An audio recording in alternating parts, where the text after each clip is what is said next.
masa Nabi Isa eksklusif untuk kalangan masyarakat Aramaik saja. Ya, nanti bisa dikatakan ya Taurat juga eksklusif gitu. Nah, cara berpikir yang salah itu. Ya, masa Tuhan nurunkan wahyu dengan semua bahasa? Kan jadi bingung yang menerimanya kan? Bayangkan kan, jadi yang fitrah itu mengatakan semua yang diturunkan harus bersamaan dengan kemampuan untuk menyerap di masyarakat objek dakwah masing-masing. Maka turun dalam bahasa Arab karena khitabnya objek dakwahnya adalah masyarakat Arab pada masa itu, tapi indahnya ini dia. Dijawab di surat Yusuf itu. Ya. Di ayat yang kedua. Coba lihat Yusuf ayat yang kedua.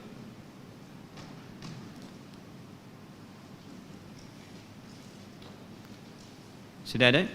Inna anzalnahu Qur'anan Arabiyya ada? Coba bacakan. Gantian kita supaya ada pahalanya. Siapa bacakan? Bismillah. Ayo yang sudah, antum baca. Ayat 2, surat Yusuf ayat 2.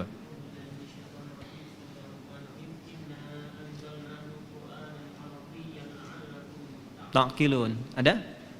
Jelas ya?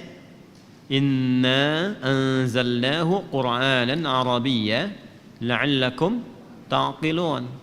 Sungguh dengan keagunganku, kata Allah, kami turunkan Al-Quran itu dengan menggunakan bahasa Arab supaya kalian cerdas. Ternyata konstruksinya Al-Quran difirmankan oleh Allah dengan bahasa Arab itu, konstruksi bahasa Arab itu bisa mensupport kecerdasan, menstimulus seseorang lebih cerdas lagi. Saya membuktikan, makanya saya itu mencintai Al-Quran sejak kecil, tapi ngambil jurusan bahasa Arab.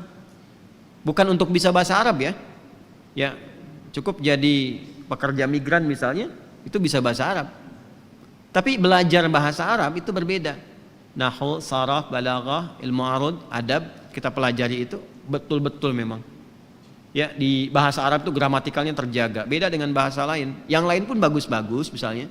Tapi bahasa Arab itu unik. Jadi desain bahasanya pertama, setiap hurufnya, setiap huruf yang diucapkan itu mewakili semua tempat keluar huruf dalam tubuh kita. Namanya makharij, tempat keluarnya huruf. Jadi setiap huruf dari alif sampai ya itu ada yang keluar dari bibir sampai ke bagian bawah di sini rongga udara. Semua terwakili. Di bahasa lain mungkin sebagian tempat saja, sebagian tempat. Tapi dalam bahasa Arab semua keluar. Yang lidah, sisi lidah, tengah lidah, dalam lidah, ya. Yang bagian atap-atap keluar. Yang depan aja bibir tuh ada 3 tuh, mim wau ba itu. Wau, mim, ba itu 3-nya udah beda sifat hurufnya. Terwakili semua sampai ke dalam. Kemudian konstruksi kebahasaannya itu ternyata menstimulus kecerdasan. Antum kalau belajar sharaf dipelajari ya, dari konstruksi tasrif fa'ala yaf'ilu fa'ala yaf'alu fa'ala yaf'ulu sampai ke ujungnya fi'il mudhari majhul, itu nanti terbiasa mengkonstruksikan sesuatu cepat. Jadi kalau ada persoalan tuh antum bisa runutkan dengan cepat. Kalau belajar nahwu itu, nahwu kan akhir harakat tuh. Apakah a, i, u dan sebagainya huruf itu memudahkan untuk merangkai sesuatu dengan utuh sampai ke ujungnya. Kalau belajar balaghah itu bisa menerangkan dengan runtut jelas atau mendesain sesuatu dengan indah sehingga ketika menyampaikan orang diajari nggak terasa seperti digurui. Itu balaghah. Kalau belajar ilmu arud bisa menata syair dan merasakan kenikmatan ya dalam kita membaca Al-Qur'an. Beda baca surat Ad-Duha ujungnya a itu kalau baca pakai dasar ilmunya itu ke hatinya beda, ke jiwanya lain. Terasanya indah. Itulah Quran. Supaya cerdas. Dan hebatnya, dahsyatnya karena ini mukjizat, Allah berikan kemudahan kepada semua manusia. Sifat itu. Karena itu syarat baca Quran walaupun berbahasa Arab bukan bisa bahasa Arab. Karena itu silakan cek. Banyak orang-orang kita itu yang tidak bisa bahasa Arab, jangankan baca, hafal pun lancar. Dan bukan cuma di Indonesia. India bisa lancar. Cina bisa. Ya, di Indonesia Masya Allah 34 provinsi ditemukan, semua suku bisa berbahasa itu.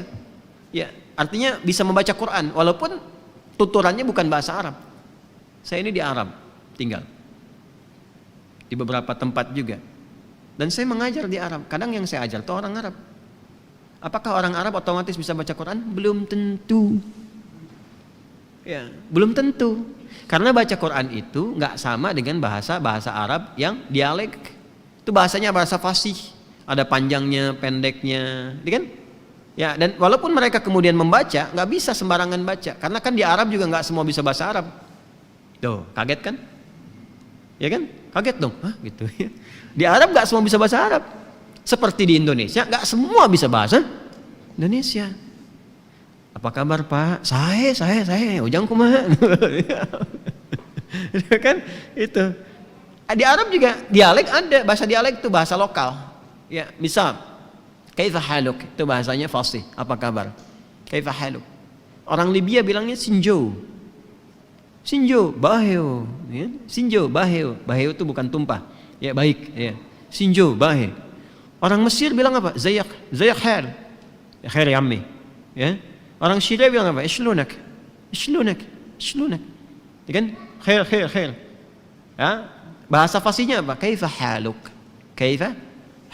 Nah, itu yang fasihnya. Nah, Quran itu turun dengan bahasa yang sangat fasih. Dan dahsyatnya, bacanya ada panjang pendeknya. Ada harakatnya, itu keindahan tersendiri. Jadi indah tuh begini, indahnya baca Quran tuh. Ketika panjang dan Anda tahu itu cara bacanya, itu ke hatinya akan berbeda. Getaran jiwanya itu. Ya, kadang ada penekanan. Kenapa ketika semua malaikat sujud, ini contoh aja ya, ini mukjizat dari segi bahasa nih. Kenapa ketika malaikat diminta sujud, semua sujud kecuali iblis, itu di situ ada majja ismun fasil dan ketemunya dengan kolkolah. Supaya ada penekanan. Boom. Ya, qalqalah itu kan huruf yang kuat, harful infijar ada 5, qaf, ta, ba, jim, dal. Huruf mujadin itu harful infijar. Infijar itu yang menekan di dalam, lantas diledakkan keluar. Bam gitu. Ya, mimma sadd, gitu kan? Ada ledakan ke situ. Nah, itu ketika dibaca dengan benar, makanya kalau kita baca Quran itu enak, kejiwanya kuat sekali. Ya. وَإِذْ قُلْنَا لِلْمَلَائِكَةِ اسْجُدُوا لِآدَمَ فَسَجَدُوا إِلَّا إِبْلِيسَ. Ada kecaman di kita itu. Makanya kalau baca begitu tuh. Jadi lahir di kita itu rasa nggak suka sama iblis. Emang harus nggak suka musuh. Itu desainnya tuh. Ya. Makanya kita bisa baca 2 harakat, 4 harakat, tapi ketika menghadapi huruf infijar begitu, kita ngerasa perbedaannya. Di ketika malaikat tuh lembut, makanya dikasih 5 harakat. Mad wajib muttasil, lembut di situ. Jadi jangan ditinggiin bacanya. Wa idz qulna lil enggak enak bacanya. Wa idz qulna lil malaikati, enggak enak. Wa idz qulna lil malaikati. Nah, wa idz qulna lil malaikati isjudu li Adam fasajadu. Yang mendayu-dayu pun tetap akan ada penekanan. Fasajadu illa iblis, tuh beda kan? Dia ada penekanan di situ. Itu lain, rasanya lain. Ya, sama ketika kita baca ulaika di ayat 5 itu, kenapa wajib muttasil? Tapi sebelumnya jaiz munfasil. Ya, kenapa jaiz munfasil? Yang ayat 4-nya itu. Ya, walladzina yu'minuna bima, kan jaiz munfasil tuh, bisa 2, bisa 4, bisa 6 harakat kan? Ya kan? Tapi setelah itu wajib muttasil. Ulaika ala hudam mir rabbihim wa ulaika humul muflihun. Itu ada beda. Makanya Quran itu vibrasinya, dia itu getarannya, gelombangnya kalau benar dibacakan tuh ke hatinya tuh kuat sekali. Itu yang dimaksud Quran surah Al-Anfal ayat 2 itu. Innamal mu'minuna alladzina idza dzukirallahu wajilat qulubuhum wa idza tuliyat 'alaihim ayatuhu zadatuhum imana wa 'ala rabbihim yatawakkalun. Pernah enggak merasakan getaran itu tuh? Ya. Makanya Abu Bakar itu paling kuat, dan kalau ngimamin cenderung nggak mau. Ya, Abu Bakar imam kata Nabi, jangan saya Nabi katanya. Imam jangan saya Nabi.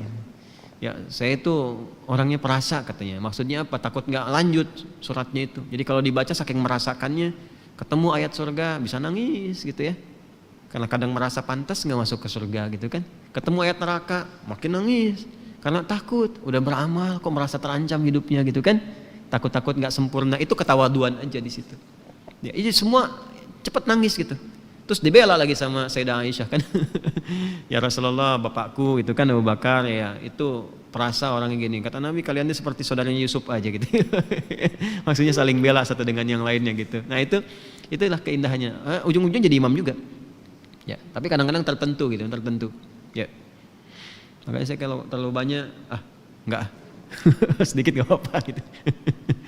Teruskan ya. Nah jadi ibu teruskan belajar sambil baca dengan terjemahan. Silahkan baca dengan terjemahan, tapi bersamaan dengan itu dampingi dengan belajar baca Qurannya.